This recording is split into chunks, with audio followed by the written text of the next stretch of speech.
Hey, what is up, lads? Welcome back to the new review, and tonight we're gonna go on the Marvel Avengers. In the run up to the release, messaging surrounding Marvel Avengers has extremely unbalanced, focusing almost entirely on the game's service based nature. The game has, after all, been designed as something that will hopefully keep people playing for the years. But by laser focusing on the game ongoing nature, Square Enix has endearingly failed to shine a light on the game narrative and character-driven campaign. The mirrors how playing the game fells two distinct parts, with the game as service elements bleed over in a way that underestimates the campaign a little. So what that mean? I'll try to explain that shortly, but let's start with what Marvel Avengers actually is. At its core, Avengers is the action brawler a la the old Ultimate Alliance games crossed with Destiny. You'll visit locations, punch, smash, blast, and shoot a lot of robots and other enemies wishing collecting loot and completing an objective. Each Avenger has a different moveset, obviously, but they all share the same design language. For example, they all have a light, heavy ranged, and interesting ability along with a block parry, but there is enough nuance with how they moves play out that they all fit quite different. The intricate abilities add more flavor to each character, talking them form a bar that fills in some way or another. Hulk Rage power him up and restores his health, for example, and charges up whenever he hits things, whereas Mr. Marvel Polymorph acts as both as the damage boost and allows her to avoid basic enemy attacks automatically and fills over the time. These abilities, along with the other moves, can be improved and tweaked when you level up and spend points on multiple talent trees. There are trees surprisingly diverse, and you give your multiplier ways to configure in each Avenger. Miss Marvel is only the character is initial 6 to have a direct heal.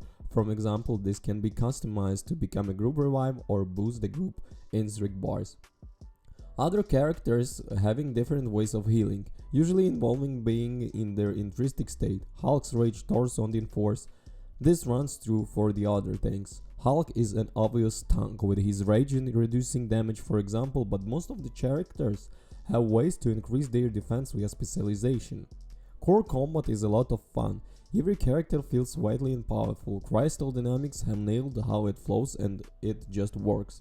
The fact there are a lot of options take to their talent trees along with the gear bonuses, making learning them a satisfying experience.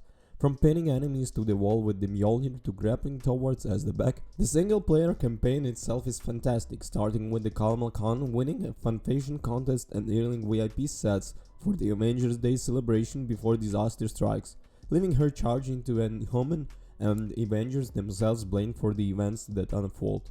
Cut to 5 years later, and we follow the Kalma's growth for a super fun to a superhero as she attempts to reassemble the Avengers and stop AIM's evil plans to wipe out all the humans. The campaign has a lot of fantastic set pieces throughout. It's 10-15 hours, and you perhaps expect from the Crystal Dynamics still a work on the Tomb Raider trilogy. A lot of fun momentum throughout the campaign specific missions.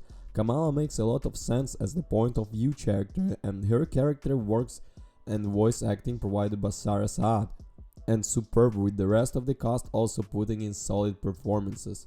The banter between the whole team is brilliant, but Kamala rapport with the Bruce and Tony is worth the piece of admission alone. It's an enjoyable experience, and perhaps you, for what you will be doing in the multiplayer, quite well requiring you to engage with it first you want to play throughout the story. This is where it starts to feel like the campaign has been compromised a little to fit into the framework of the game's as service model, however.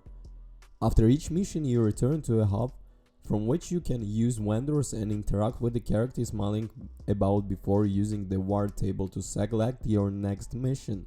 During the campaign, your next story mission is clearly marked with the Avenger logo, but you'll get the opportunity to do some side activities and complete mini stories arc for each hero that rewards you with an outfit for the kinds of activities you'll be doing after you're done with the campaign, but it also disrupts the flow. There is a really reason why the campaign can't just take you from the beat to beat without the filler and explanation. It doesn't because it wants you to teach how the other half of the game works. The separation between the campaign and multiplayer Avengers Initiative mode is also a little odd, as you can jump between them both in-game at any time from the war table, and almost every activity in the multiplayer mode can be played solo. The events and missions you'll be compelling take place on maps you see during the campaign, but are mixed up with different enemies and objectives. From defending a hero's shield's agents to capturing force or different waves of enemies, you'll be seeing the same map's objectives repeatedly.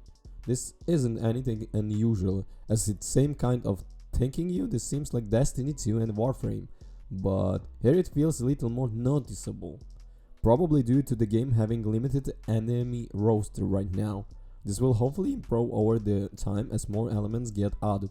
But if you don't enjoy the grind in this type of game, the limited events types and enemy roster will not be enjoyable, even with this excellent satisfying combat.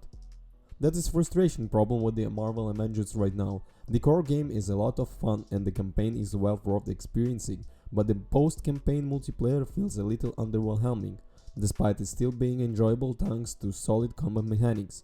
The game has also its share of bugs, for example loading into a map but it not quite loading properly, so I could walk around outside the intended area, but a lot of these have been acknowledged and will be patched. Visually, the game is quite stunning in the places with some great area design. The characters having a different visual designs and not using their MCU likeness is initially quite odd, but their new looks grow on you. Kamala doesn't suffer from this for obvious reasons, and it's a great representation of her comic self. Despite the AAA lots of polish throughout, there are some subtitling issues. For example, the wrong usage of After Effects in multiple spots. I noticed characters saying through at that got subtitled as throat. These bugs a little niggly issues and really minor, but they are surprising to see from a developer the size of Crystal Dynamics. I couldn't really review this without touching on the microtransaction. Square Enix themselves fueled the fire here with a blog post dealing the currency, shop rotations, character passes and cosmetics. As of now, there are 4 main drops used as currency. For upgrading your gear with 2 more, use it for upgrading lyrics and high-end gear respectively obtained from the compelling daily function assignment and missions. These are broadly fine and are in line with the other titles like Destiny 2, although why you need so many is another question. Then you have the generic units, which essentially act as in-game money, units obtained by compelling missions and can be used to buy both gear and cosmetic outfits. You finally have the credits, which are the paid for currency used by premium cosmetics in the marketplace. It's unclear whenever the outfits and the emotes on sale for the credits will rotate into the game in vendors for units. You can earn a limited amount of credits from the playable roster challenges card. But only the initial roster of heroes cards are free. Subsequent characters with themselves will be free, with need not to be purchased. As for now, this setup isn't as bad as initially seemed, but it has the potential to become quite obnoxious depending on how things evolve going forwards. In many ways that sums up a Marvel Avengers. Except for the excellent campaign and overall combat, it feels full of potential that we have to wait and see if it reaches through content updates going forward. An excellent campaign diminished by the intrusion of the game's multiplayer elements. Some particular bugs or sloppy proofreading can pull you out of the experience, but enjoyable combat and an excellent take on some Marvel staples make the overall fun but grindy core gameplay loop. Don't forget to comment and subscribe. Peace.